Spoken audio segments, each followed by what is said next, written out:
Now this elimination admission mechanism में chlorobenzene है वो किस तरह से एरोमेटिक अमीन में कंसिडर होता है। तो सबसे पहले मैकेनिज्म डिस्कस करने से पहले हमें पता होना चाहिए it is this mechanism is also known as benzyne mechanism.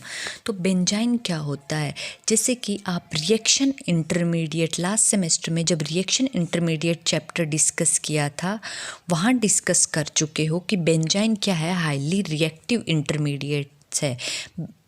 Reactive intermediate इस केस में क्या होता है कि बेंजीन रिंग के अंदर जो आपका दो ऑर्थो कार्बन होते हैं उनके बीच में एक एडिशनल पाई बॉन्ड होता है। अब नॉर्मली बेंजीन रिंग में एक सिग्मा बॉन्ड और एक पाई बॉन्ड, एक सिग्मा बॉन्ड है ये कब बनता है, जब इस कार्बन का sp2 हाइब्रिड ऑर्बिटल है वो इस कार्बन के sp2 हाइब्रिड ऑर्बिटल के साथ ओवरलैप करता है। और ये पाई बॉन्ड है वो कैसे बनता है, जब इस कार्बन का अनहाइब्रिडाइज p ऑर्बिटल है वो इस कार्बन के अनहाइब्रिडाइज p ऑर्बिटल के साथ ओवरलैप करता है। अब जो एडिशनल पाई बॉन्ड है वो कैसे बनता है, जब इस कार्बन पे हाइब्रिड sp2 ऑर्बिटल और इसके ऑर्थो पोजीशन पे जो हाइब्रिड sp2 ऑर्बिटल है उनकी आपस में जब साइडवेज ओवरलैपिंग होती है तब उस केस में बेंजीन रिंग के में दो ऑर्थो कार्बन के बीच में एक एडिशनल पाई बॉन्ड बनता है जिसे हम बोलते हैं बेंजाइन। अब इस साइडवाइज ओवरलैपिंग है उसकी वजह से एक एडिशनल पाई बॉन्ड बन तो रहा है but due to sideways poor overlapping की वजह से ये एडिशनल पाई बॉन्ड जो बनता है वो बहुत वीक होता है, जिसकी वजह से बेंजाइन जो है वो हाईली रिएक्टिव इंटरमीडिएट है। हाईली रिएक्टिव इंटरमीडिएट होने की वजह से हम इस रिएक्शन इंटरमीडिएट को आइसोलेट नहीं कर सकते हैं किसी भी रिएक्शन में, लेकिन बहुत सारे एक्सपेरिमेंटल एविडेंस है जो ये प्रूफ करते हैं कि ड्यूरिंग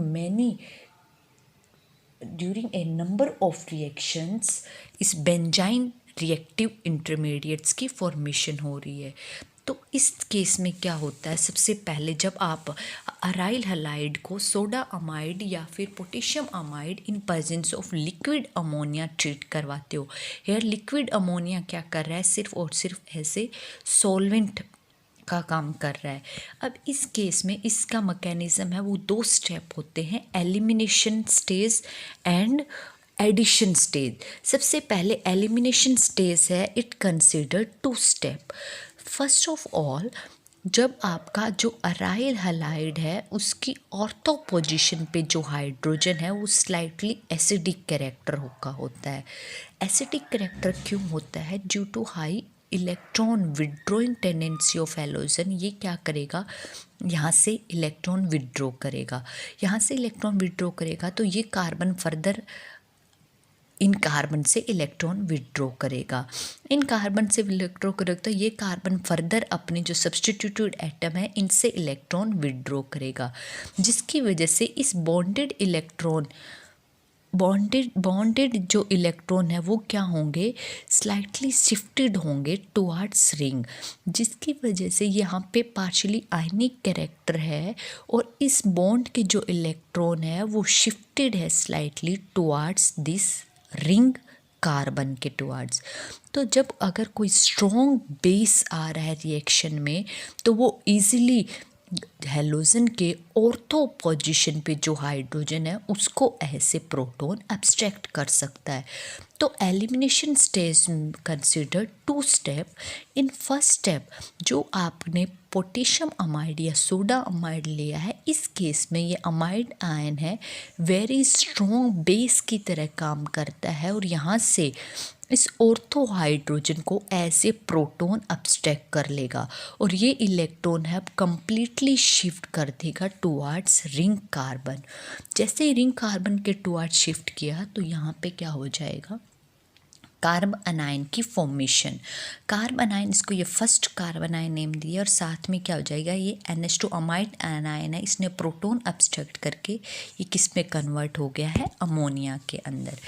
अब इस एलिमिनेशन स्टेज का सेकंड स्टेप क्या है कि जो आपका कार्बन आयन फर्स्ट स्टेप में बना है वो कार्बन आयन में यहाँ से अपने इलेक्ट्रॉन है वो रिंग के इन कार्बन के बीच में शिफ्ट करेगा और यहाँ से हैलोजन का एस ए हलाइड अनायन रिमूवल कर देगा। जैसे ये हलाइड अनायन का रिमूवल होगा ये कार्ब अनायन है वो किस में कन्वर्ट हो जाएगा, बेंजाइन इंटरमीडिएट में। अब इसमें क्या हो रहा है, एक तरह से एलिमिनेशन स्टेज में क्या है कि अराइल हैलाइड से हैलोजन का रिमूवल हो रहा है in presence of amide ion and resulting into the formation of highly reactive intermediate benzene। Benzene highly reactive intermediate है, जैसे ही बनेगा अब फर्दर रिएक्ट करेगा। फर्दर रिएक्ट कैसे, इस केस में कैसे होगा, अब पूरे रिएक्शन मिक्सचर में आपका सोडा अमाइड तो है, ये सोडा अमाइड नेक्स्ट है आपका एडिशन स्टेज। एडिशन स्टेज में भी क्या होता है, it also consider two step. इस केस में जो आपका ऊपर वाली एलिमिनेशन स्टेज में बेंजाइन बना था ये क्या करेगा, हाईली रिएक्टिव इंटरमीडिएट है और इलेक्ट्रोफिलिक है इन कैरेक्टर, और यहाँ पे ये सोडा अमाइड ऊपर वाले केस में तो ऐसे बेस बिहेव किया और इस एडिशन स्टेप में अब ऐसे न्यूक्लियोफाइल अटैक करेगा। ऐसे न्यूक्लियोफाइल अटैक करेगा तो ये क्या करेगा, यहाँ से इस कार्बन पे अटैक ऐसे न्यूक्लियोफाइल और ये पाई इलेक्ट्रॉन है वो शिफ्ट हो जाएंगे इस एडजेसेंट कार्बन पे।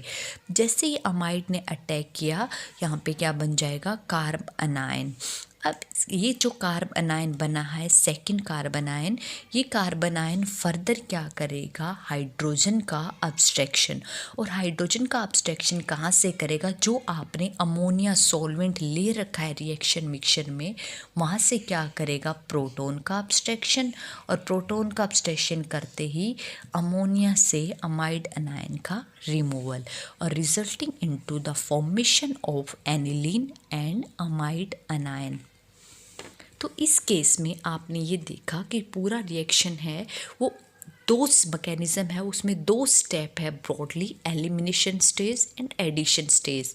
Elimination stage further consider two step which involve the formation of benzyne intermediate from chlorobenzene.